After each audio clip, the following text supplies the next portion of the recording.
Port Harcourt, Rivers State. The former Rivers State governor also said the Rainbow Coalition is now the dominant political arrangement in the state, adding that anyone seeking elective office must align with it. From the foreign scene on Sunday, Ukrainian drones struck targets across several Russian regions, including an oil pipeline pumping station, a refinery, a fuel depot, in an escalating campaign of strikes against Russia's energy infrastructure.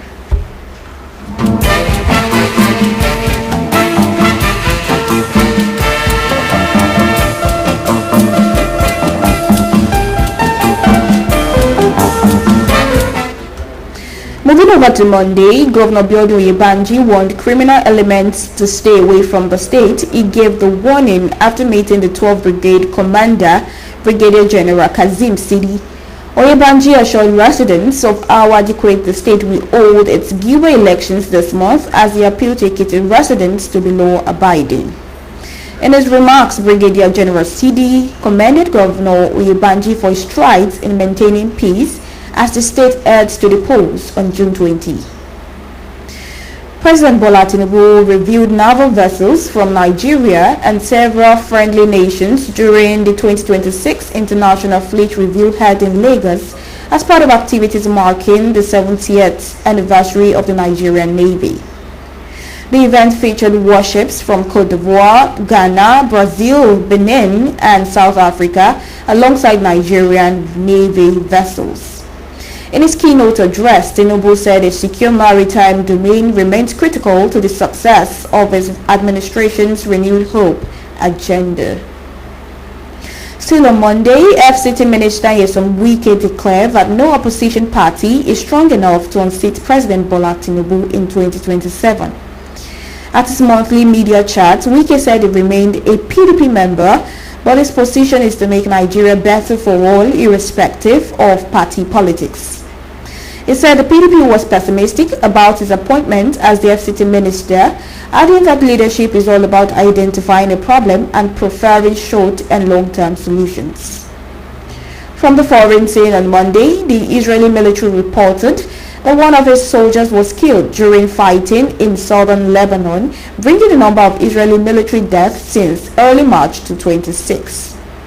The army identified the soldier as Adam Zafar T, who was reportedly killed in a Hezbollah drone attack.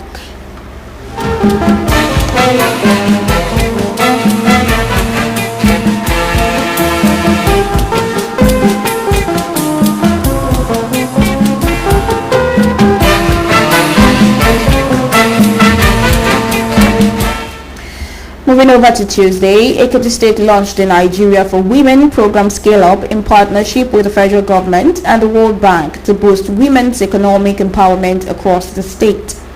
At a ceremony held in Ado Ekiti, 1,500 women from various women affinity groups received donor checks ranging from 1.2 million to 1.6 million naira to support the growth of their businesses. Speaking at the event, Governor Biodun Oyebanji urged the beneficiaries to make good use of the funds, assuring them of continued government support, while the women expressed appreciation for the gesture and its potential impact on their livelihoods. Oyo State Governor Seyi Makinde appealed to protesters demanding the rescue of abducted pupils and teachers in Owerri local government area to remain calm and support ongoing efforts to secure the victims' release.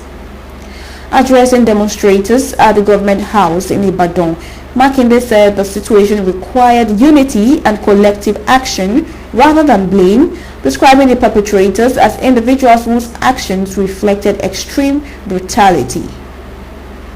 Still on Tuesday, the Independent National Electoral Commission (INEC) commenced an investigation into allegations of unauthorized access to its continuous voter registration database following the publication of information relating to a candidate in a recent political party primary election. In a statement, the National Commissioner and Chairman of the Information and Voter Education Committee, Muhammad Aruno, said the Commission was treating the allegations with utmost seriousness and had begun steps to ascertain the facts surrounding the matter.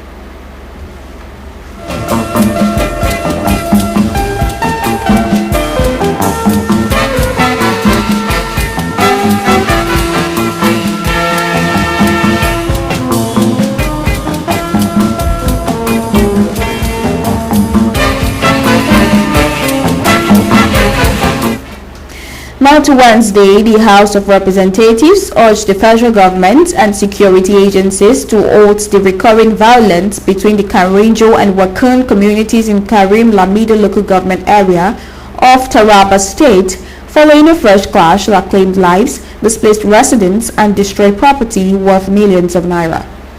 The call followed a motion sponsored by Mohammed Aldo, who drew the attention of lawmakers to the deteriorating security and humanitarian situation in the affected communities.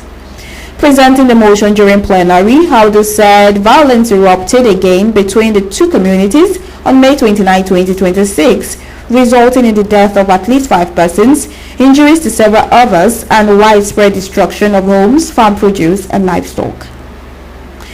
Sister former Minister of Power and All Progressives Congress 2027 governorship aspirant in Oyo State, Bayo Adelabu, and her twin children were kidnapped in Ibadan, the state capital. Confirming the incident in a statement, one of the media aides to Adelabu, Femi Awogboro, said Busayo John Paul, who is the ex-minister's younger sister, was kidnapped alongside her twin sons in the early hours of Wednesday.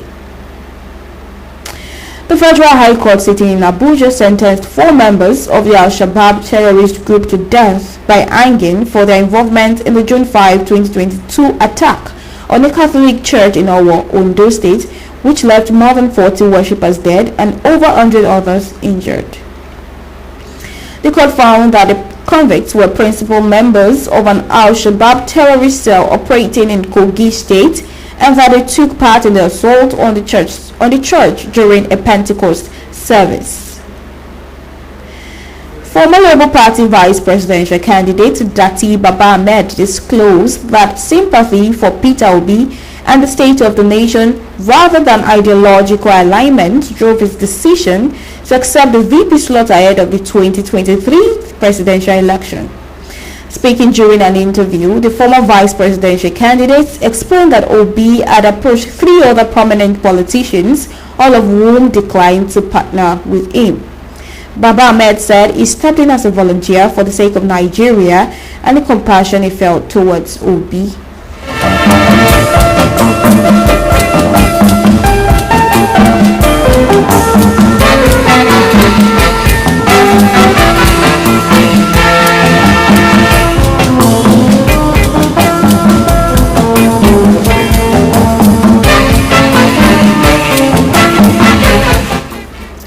Now to Thursday, Governor Biodun Yebanji signed 2 new bills into law at Government House at Ado-Ekiti as part of the 7th Assembly's 3rd anniversary. The bills are the Ekiti State Local Government Administration First Amendment Law 2026 and the Administration of Criminal Justice Second Amendment Law 2026. Speaker of the Ekiti State House of Assembly, Adeoye Aribasoye, and other lawmakers were present at the signing. Governor Yebanji said the laws will have direct impact on the masses and assured full implementation by the executive. Speaker Aribasoye described it as a milestone that will add value to governance in the state. President Bola Tinubu directed ministries, departments, and agencies to strictly adhere to existing procurement guidelines in the award of government contracts. Director General of the Bureau of Public Procurement, Adebowale Adedokun, disclosed this during the Procurement Day celebration in Abuja. He said the president has continued to back procurement reforms with non-interference in processes, insisting that all MDAs must fully comply with due process. Still on Thursday, the Oyo State House of Assembly rejected suggestions and calls that the state government should negotiate with the bandits who abducted teachers and students during the coordinated attack in Owerri local government area of the state on May 15, 2026. It however called for intensified rescue operations to secure the release of victims abducted during the attack. From the foreign scene on Thursday, the United Nations General Assembly elected Austria, Kyrgyzstan, Portugal, Trinidad and Tobago, and Zimbabwe to the 15-member UN Security Council for 2-year terms starting on January 1, 2027. Germany, which had lobbied hard for a seat, came third for the 2 places contested by the Western European and others group, with 104 votes against 134 for Portugal and 131 for Austria. From the sports scene, on Thursday, coach Bolanriwa Idris stepped down as head coach of Ekiti United following the conclusion of 2025-26 Nigerian National League season, bringing an end to a memorable one-season spell with the Ekiti State-owned club. The tactician tendered his resignation to the club, marking the close of a chapter that saw Ekiti United emerge as one of the most competitive teams in the league.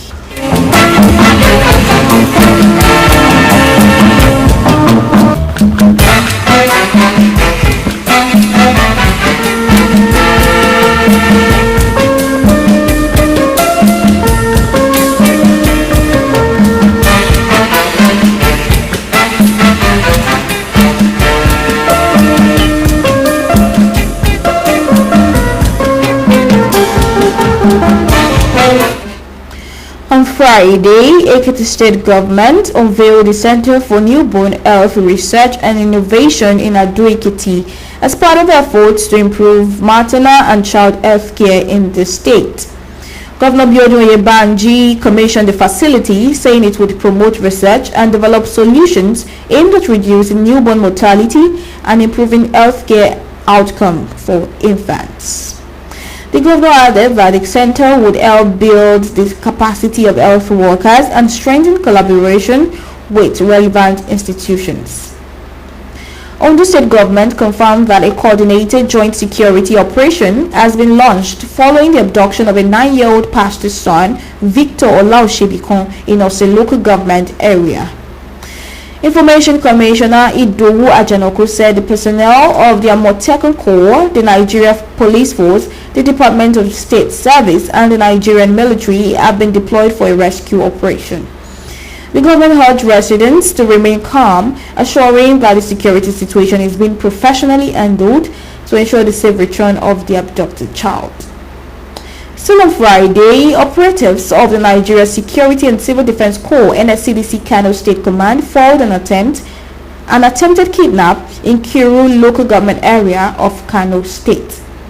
In a statement, the command's public relations officer SC Ibrahim Abdullahi confirmed the incident, saying armed assailants attacked the shepherd, inflicted serious injuries on him, and abducted his 2 children while attempting to rustle livestock.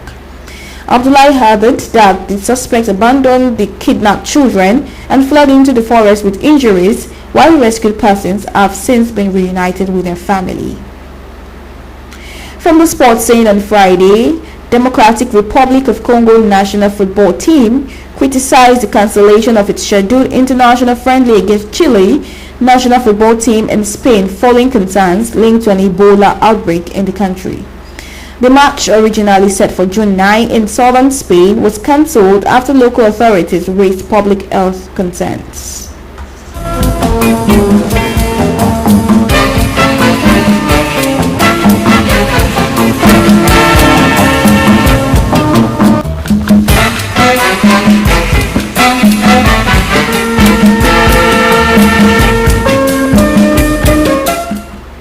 Finally, on Saturday, Ekiti State Governor Biodun Oyebanji engaged with Kogi State indigents residing in Ekiti State, appreciating them for maintaining peace and contributing to the development of the state over the past 3 years. The governor assured the residents that his administration would continue to provide a conducive environment for them to live and conduct their businesses without disruption. He also pledged that the support and cooperation of the Kogi community would be adequately rewarded. In their response, the Kogi indigents pledged their total support for Governor Oyebanji in the June 20 governorship election and also expressed their backing for President Bola Tinubu ahead of the 2027 general presidential elections. Troops of the Nigerian Army under the Joint Task Force North Central Operation Savannah Shield rescued 2 kidnapped victims during a clearance operation in Kwara State. The Army said the operation formed part of ongoing efforts to rid the North Central region of criminal elements, adding that the victims were successfully rescued from their abductors and placed under protective custody. According to the military, the victims have received medical attention, psychological support, while arrangements are being made to reunite them with their families. Still on Saturday, the federal government reaffirmed its commitment to strengthening democratic governance, promoting national unity, and addressing the challenges facing the country as Nigeria prepares to mark the 2026 Democracy Day celebration. Speaking during a special Jumat prayer organized as part of activities for the June 12th commemoration, the Minister of Information and National Orientation, Mohammed Idris, said the prayer session provided an opportunity for Nigerians to reflect on the nation's democratic journey and seek divine guidance for peace, unity, and prosperity. The minister noted that 27 years of uninterrupted democratic rule reflect the resilience of the country's democracy and the commitment of Nigerians to democratic values. From the foreign scene on Saturday, at least 6 people were killed and several others injured after an Israeli airstrike hit a wedding tent in Gaza City. Reports indicate that the attack occurred during a wedding celebration, with women and children believed to be among the casualties. Hospital sources reported that at least 15 people were injured, while fears remain that the death toll could rise as rescue efforts continue. That wraps up your week in review. Join us again next time as we recap the major stories from Nigeria and around the world. Have a great week ahead.